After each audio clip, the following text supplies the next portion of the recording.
Beautiful birds there. They are white in color.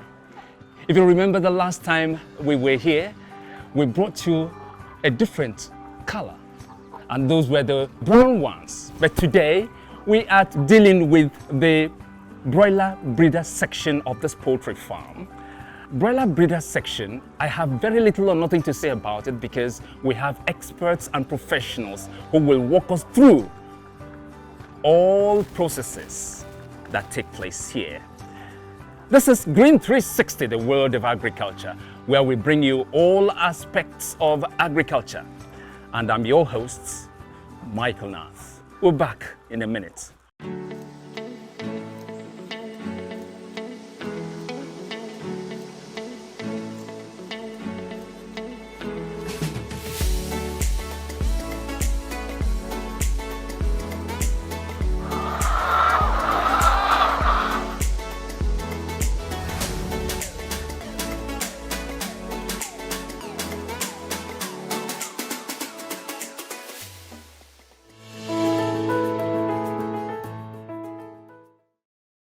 Hello, finally we are at the breeder section of the poultry, and to tell us what goes on here, how it happens, and what necessitates what happens here, we have no less a personality than the general manager of this poultry farm in the person of Samson Iganya. Nice to be here. Thank you very much, sir. Okay, thank you very much. Thank you. I've just told the viewer out there that we are at the breeder section. Please tell us, what does it entail? Tell us everything we should know about the breeder section. Okay. As the name implies, breeder section. When you hear breeding, that is where birds, offspring of whatever breed of birds you want to rear are produced. We call them breeder section, since the male and female here are involved in crossing each other for us to have a fertile egg. From this fertile egg, what we do, we move them to the hatchery to either produce commercial broiler or commercial layer. But ahead of this breeder section, if you go along the vertical line, there's what we call grandparent stock and then great grandparent stock. But we get our own stock from grandparent stock. The grandparent stock are the ones that produce this current breeder that we are using to produce the commercial offspring. This section we have specifically is the broiler breeder section. The white birds, they are broiler breeder. When they cross, they produce fertile egg. From the fertile egg, after moving to the hatchery, the offspring that comes out from the hatchery are called broilers. They turn to commercial broilers, which are used to produce meat at the end of the day. While the other section, which we'll get there later on, is the layer breeder. What they do, those ones, when they produce their egg, we move the egg to the hatchery. From the hatchery, they produce commercial layer DOC. Those ones, they will mature to produce commercial egg for human consumption. That's what we do basically in the breeding unit. Okay, from all indications, I've heard you talk about laying of eggs. We never mentioned crossing or mating. Is that another way of telling us that all the birds here are female? They are all females. They are male in there. They are not all female. But here we use battery cage system. You know, they are not on the floor. But if they were to be on the floor, there will be you see a mixture of male and female. There's a particular ratio we use, a male to 10 female. That's if they were to be on the floor. But here we do artificial insemination. By artificial insemination, what we do is we collect the semen, that is the sperm, from the male, and then we introduce into the female genitalia to produce, those ones, the sperm will now go and fertilize the egg. That's how we do it. In other words, there is no form of crossing or mating. No mating. Everything is artificial. Artificial, yes. And you called it? Artificial insemination. Artificial insemination. Okay, good. now, last time we brought, can you now, somebody who is just stepping here for the first time, is it safe for the person to say the best way to distinguish between the layer breeders and the broiler breeders is by color? It's not by color. You alone. remember when we're talking about the layer breeders, they were all brown in color. Yeah. And here it's all white. All white. So is it safe to say one of the distinguishing or the main distinguishing factor between the layer breeder and the layer broiler is the color? No, it's not the color. Okay, please tell We us. have some white egg. They produce egg, but they are white too.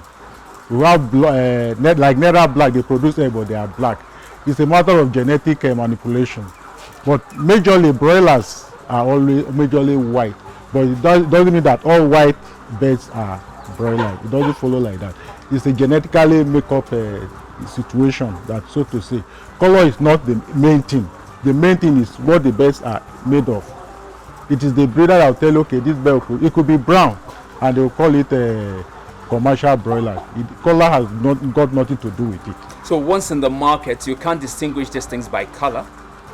You can distribute to some extent, to a larger, like in Nigeria now. Okay. All the commercial broilers are majorly white, but all the commercial layers are not totally white. We have some black among them, which are the nether black. We have the brown, like the one we have here now. They are all layers. But if you look at it holistically, yes, color is not the determinant. What is the main determinant? It's the genetic makeup. The genetic makeup is the determinant. And which is internal, not external. Which is internal, it's not really external. To some extent, but sometimes the internal gives rise to the external. But I don't want us to believe that all commercial broilers are white and all commercial layers are brown. No. Now, looking at these birds, it is very difficult to distinguish between the healthy ones and the unhealthy ones. How do you do this? As a professional, there are so many things to look at when you enter a pen. So a bird that is sick will not be as vibrant as the other ones. So when others are rushing to eat, those ones, they will stay behind. You observe that their comb will be so dull. The birds themselves, that's in color. Dull in color, yes. Then sometimes you discover that those birds, instead of eating, they will not eat. There is what called anorexia. They will not eat food. They will be sitting down. Some will be sleepy. Their wing will be drooping. From there, you know that something is wrong. But what you saw them doing that time, it was ordinary vaccination.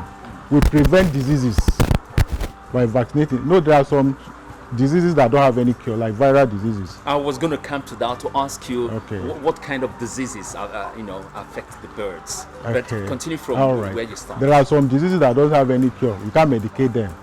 So what we do, that we vaccinate them against such diseases so that they will not come down. So what you saw them doing there was they were injecting against we call it infectious coryza. Coryza is a disease. It's a bacterial disease, though that one has a cure anyway. So but that was what they were injecting them. Like Newcastle too, we vaccinate them too. So when we vaccinate them, the chance of those birds coming down along the line with such diseases is almost zero, except there's a serious mismanagement. We're still in the breeding section of broilers. In other words, we're still in the broiler breeding section of the poultry farm. And right now I have with me the supervisor of this very section of the poultry farm. He is Vincent Joseph. Vincent Joseph is the supervisor of this poultry farm. Let's meet him. Hello, Vincent. Nice to have you here. Nice meeting you, sir. Oh, I came in here, so you should be the one welcoming me to your farm. You're welcome, sir. Thank you very much. Okay, as the supervisor of this place, what are your duties? Well, in times of vaccination, feeding of the birds is my duty. Because I have an attendant working with me, it's my duty to supervise them to make sure things are going perfectly. How do you go about feeding these birds? Tell us everything we should know about the feeding of the bird. Firstly, before you feed your birds, you must know the population of your birds. Okay, that's a good one. In this pen, we have, like, I've numbered it there. You can see it on the cage. Okay, that's 153 birds. Okay. The kg of feeds is there also there. And a bird is taking 75 grams per bird times the population. That is where you can get the actual feed. You feed them a day. Yes, we increase it on weekly basis. Why? As they are taking 75 grams per bird this week, Okay. When we do the average weight next week, if we did not meet up to standard, we need to increase it, the feed. But if we are above standard, we leave the feed. We don't need to add to it. How many times do you feed the birds in a day? Once. Is that enough? Yes, this is broiler breeder. Tell us more about that. They don't need to be overweight and underweight. That's a very interesting one. Yes. Okay. We have a chart. They have a chart that we follow. If they're overweight, we may have issue. If they're underweight, we may have issue. We need to follow the normal procedure. So it has to be moderate, in the middle Yes. of this. Yes. Now tell us, there is tendency for some birds to feed more than the others. How do you know, how do you find out, and what do you do? We grade those birds every week to pick the smallest one out. We now feed them hardly. As far as we are giving those ones that are up to standard, we are giving them 75 grams. We may give them 85 grams because we want them to meet up.